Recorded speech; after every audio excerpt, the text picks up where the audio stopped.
కింది పెట్టినా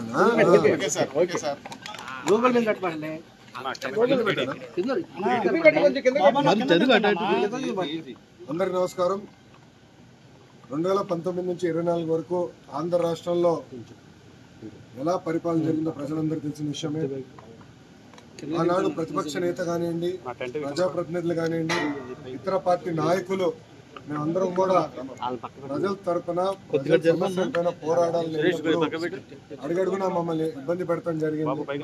మమ్మల్ని రానిలేదు. ఏకంగా ప్రతిపక్ష నేతని ఇంటి నుంచి బయటికి రానికుండా గేటు కూడా ఆనాడు తాడి కట్టేస్తాం జరిగింది. మేము ప్రెస్ మీట్ లో గత ప్రభుత్వాన్ని నిలదీస్తే కావాలని మా పైన కేసులు పెడతాం కానివ్వండి, ఏకంగా మా పార్టీ ఆఫీస్ పైన దేవాలయంగా భావించి తెలుగుదేశం పార్టీ కేంద్ర కార్యాలయం పైన దాడి చేశారు, గన్నవరం పార్టీ ఆఫీస్ పైన దాడి చేశారు.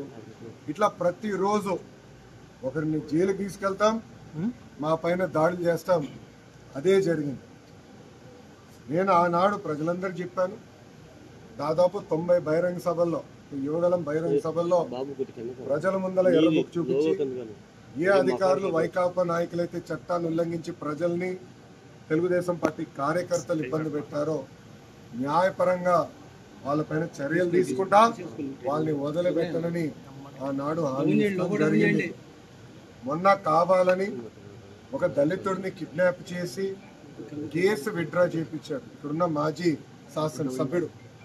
ఆ కిడ్నాప్ కేసే ఈరోజు, ఆ కిడ్నాప్ వల్లనే ఈరోజు ఆయన జైలుకి వెళ్ళే పరిస్థితి. అన్ని వాస్తవాలు బయటికి వస్తాయి. మాకు దాంట్లో ఎలాంటి సందేహం లేదు. న్యాయబద్ధంగా అన్ని చర్యలు మేము తీసుకుంటాం. No questions. Sakshi, no questions.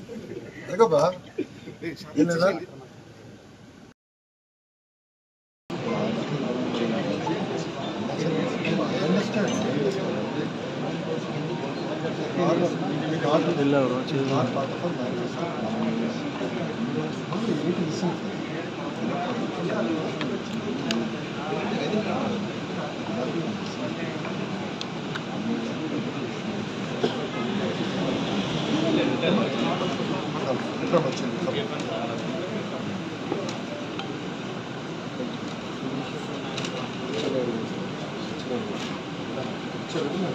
ఓకేమా? Thank you.